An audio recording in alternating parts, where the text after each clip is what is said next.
अलैकुम वरहमतुल्लाहि वबरकातुहू। हामिदन व मुसल्लियन अम्मा बाद। अऊज़ु बिल्लाहि अस्समीइल अलीम मिनश शैतानिर रजीम मिन हमज़िहि व नफ़्ख़िहि व नफ़्सिहि। बिस्मिल्लाहिर रहमानिर रहीम। व अम्मा मन ख़ाफ़ मक़ाम रब्बिही व नहन नफ़्स अनिल हवा फ़इन्नल जन्नता हियल मअवा।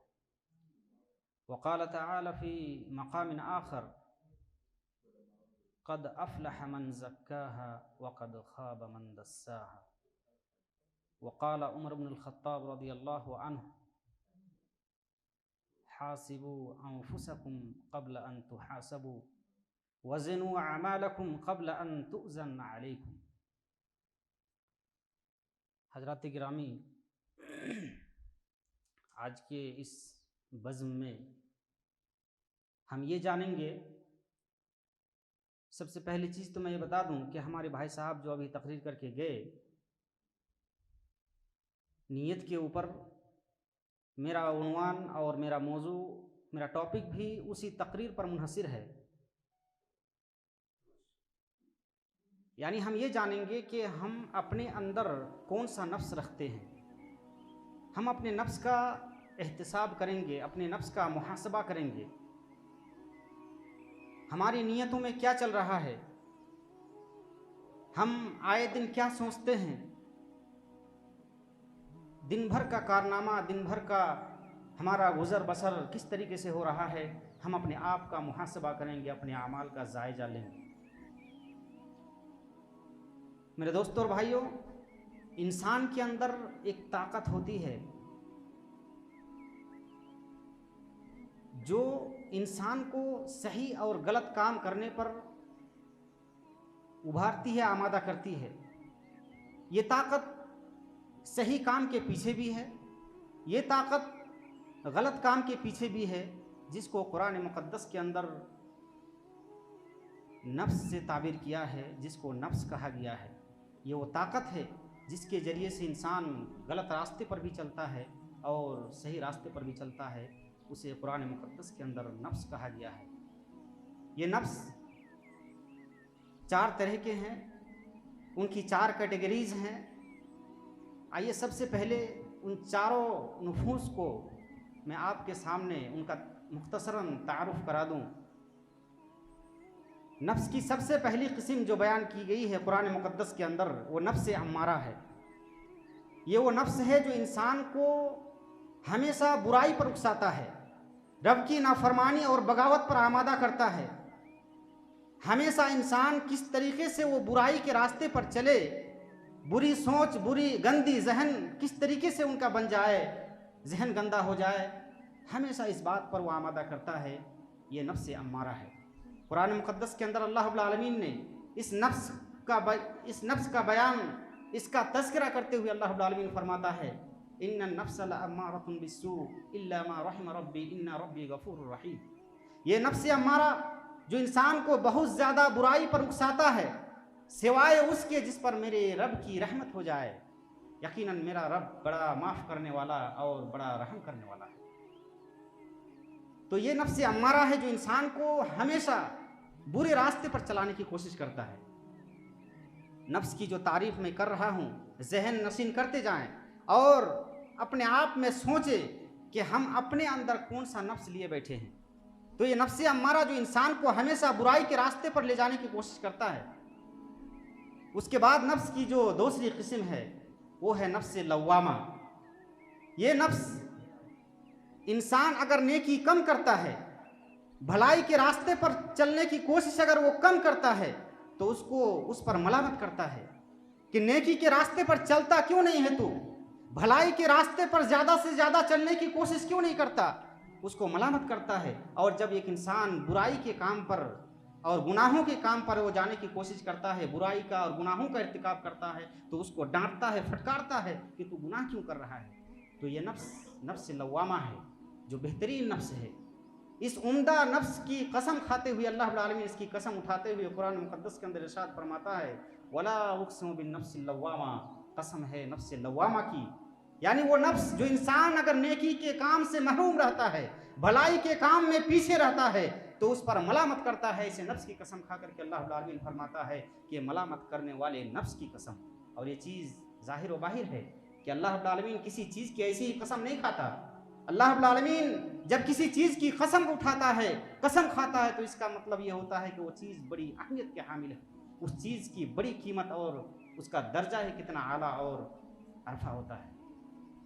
तो अल्लाह रब्बुल आलमीन ने इस नफ्स लव्वामा की कसम खाते हुए कुरान मुकद्दस के अंदर कहा, वला उक़्सिमु बिन नफ्सिल लव्वामा, कसम है मलामत करने वाले नफ्स की। ये नफ्स हमारे अंदर होनी चाहिए। नफ्स की जो तीसरी कैटेगरीज है वो है नफ्स खबीसा, यानी ये नफ्स जब इंसान पर नफ्स अम्मारा गालिब आ जाए, नफ्स लव्वामा को दबा दे, इंसान का जहन ऐसा हो जाए कि हमेशा वो बुराई के रास्ते पर चलने की कोशिश कर रहा है। इंसान जब नफ्स परस्त हो जाए, हमेशा नफ्स परस्ती के शिकार हो जाए, तो उसका दिल, उसका नफ्स खबीसा बन जाता है। कुरान मुकद्दस के अंदर अल्लाह रब्बुल आलमीन इरशाद फरमाता है, ख़तमल्लाहु अला क़ुलूबिहिम व अला समइहिम व अला अबसारिहिम गिशावतुन व लहुम अज़ाबुन अज़ीम। ऐसे ही नफ्स के बारे में कहा गया, जिन शख्स के अंदर ये नफ्स है, नफ्स खबीसा, उसके दिलों पर मुहर लगा दिया जाता है। अंजाम ये होता है, नतीजा ये आता है कि उसको अच्छी चीज़ें पसंद नहीं होती, उनको दीनी मजालिस में बैठना पसंद नहीं होता, उनको दीनी बातें सुनना गवारा नहीं होता। अच्छी बातें कोई अगर करता है तो वहाँ पर वो कान नहीं धरता, दीनी मजालिस में जाना उसको गवारा नहीं होता, दीनी बातें सुनना पसंद नहीं होता, दीनी बातों से उनको नफरत हो जाती है, और गुनाहों के काम पर, बुराई के काम पर, चुगली गीबत, इन सारे बुराइयों से उनको जो है मोहब्बत हो जाती है। यानी गोया कि उनको उनके दिलों पर मुहर लगा दिया गया, उनको भली बातें पसंद नहीं, यानी वो नफ्स उनका बीमार हो चुका होता है। एक इंसान को जब बीमारी लाहिक होती है तो उसको एक अच्छी मीठी भली चीज़ें कड़वी लगती है।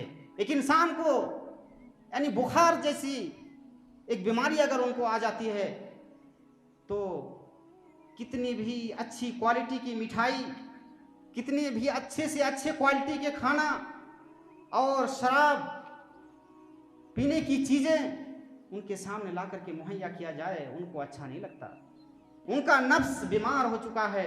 यानी इंसान के जिस्म में जब बीमारी लग जाती है तो कोई अच्छी चीज़ उनको जब पसंद नहीं आता, ठीक उसी तरीके से एक नफ्स को जब बीमारी लाहिक हो जाती है, एक नफ्स जब बीमार पड़ जाता है, उनके दिलों पर मुहर लगा दी जाती है, ताला लगा दिया जाता है, तो उनको दीनी बातें पसंद नहीं होती, दीनी मजालिस में बैठना पसंद नहीं होता, दीनी मजालिस में जाना उनको गवारा नहीं होता। ये नफ्स खबीसा है। अल्लाहुम्मा ला तजअलना मिनहुम। अल्लाह रब्बुल आलमीन इस नफ्स से हर एक को बचाए। उसके बाद नफ्स की जो चौथी कैटेगरीज है वो नफ्स मुतमइन्ना है। ये पाकीज़ा नफ्स, कुरान मुक़द्दस के अंदर अल्लाह रब्बुल आलमीन इस नफ्स का तज़किरा करते हुए फरमाता है, व अम्मा मन खाफ़ मक़ाम रब्बिही व नहन नफ्स अनिल हवा फ़इन्नल जन्नत हियल मअवा। जो शख्स रब के सामने खड़े होने से डर गया, रब के अहकामात से डर गए, उनका ठिकाना जन्नत है। तो ये नफ्स मुतमइन्ना है, जो सबसे ज़्यादा पाकीज़ा नफ्स। एक इंसान के जहन में हमेशा दीनी बातें सुनना उनको अच्छा लगता है, दीनी मजालिस में जाना उनको अच्छा लगता है, दीनी कामों में उनको हाथ बटाना अच्छा लगता है, और हर नाहिए से जो उनको अच्छी चीज़ें होती है उनको गवारा होता है, उनको पसंद होता है। ये नफ्स मुतमइन्ना का आलम है। हम दुआ करें कि हमारे अंदर नफ्स मुतमइन्ना पैदा कर दे अल्लाह ताला। हम ये दुआ करें कि हमारे अंदर नफ्स लव्वामा कम से कम पैदा कर दें, कि हम बुराई के रास्ते पर चले तो हमें वो नफ्स हमारे ऊपर जो है मलामत करे, हमें रोके। मेरे दोस्तों और भाइयों, आइए हम अपने नफ्स का एहतिसाब करते हैं कि हम आए दिन करते क्या हैं। अपने नफ्स का मुहासबा करें, टटोले, देखे, परखे अपने आप को कि हम किसी की चुगली गीबत, किसी को दबाने की कोशिश, किसी को उहदे से हटाने की कोशिश और किसी को बुराई के रास्ते पर ले जाने की कोशिश आए दिन तो हम नहीं कर रहे हैं। हसद और जलन और कीना कपट की आग में जल करके हम एक दूसरे से हसद और कीना कपट तो नहीं पाल रहे हैं। आए दिन गीबत और चुगली में हम मुब्तला तो नहीं हैं। मेरे दोस्तों और भाइयों, हम अपने आप का एहतिसाब करें, अपने आप का मुहासबा करें, हम अपने आमाल का जायजा लें, दूसरों के चक्कर में ना पड़ करके कि दूसरा क्या कर रहा है, दूसरों की जिंदगी कैसी है, वो बुराई के रास्ते पर चल रहा है तो हमें चलने में क्या ये सोच हमारे अंदर मेरे दोस्तों और भाइयों पैदा ना हो। इन्नल इंसान लफी खुस्र, इंसान हमेशा घाटे और खसारे में, इंसान हमेशा घाटे और खसारे में है। इसलिए एक दूसरे के ताल्लुक से ना सोचे, उनको दबाने की कोशिश, कीना कपट हसद जलन अपने अंदर पैदा ना करे। अल्लामा इकबाल ने क्या ही खूब कहा है, तकलीद हाले गैर पे करने से पेशतर, खुद को निगाहें गैर से देखा करे कोई। और एक शायर ने क्या ही खूब कहा है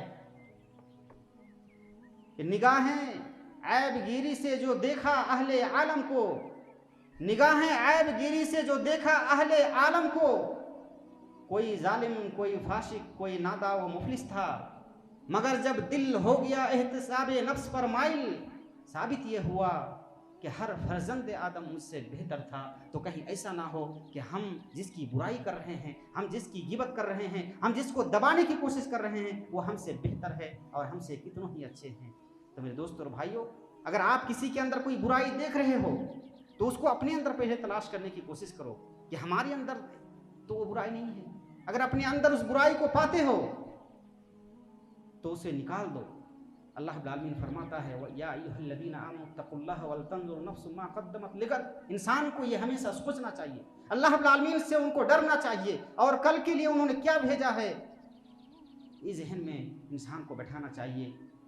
आखिर में अल्लाह रब्बुल आलमीन से दुआ करता हूँ, अल्लाह ताला हमारे अंदर खुद एहतसाबी को कूद करके भर दे और हम अपने नफ्स का मुहासबा, हम अपने नफ्स का जायज़ा किस हिसाब से ले, ये अल्लाह रब्बुल आलमीन हमारे अंदर पैदा कर दे। व आखिर दवाना अनिल हम्दुलिल्लाहि रब्बिल आलमीन। अस्सलामु अलैकुम व रहमतुल्लाहि व बरकातुहू।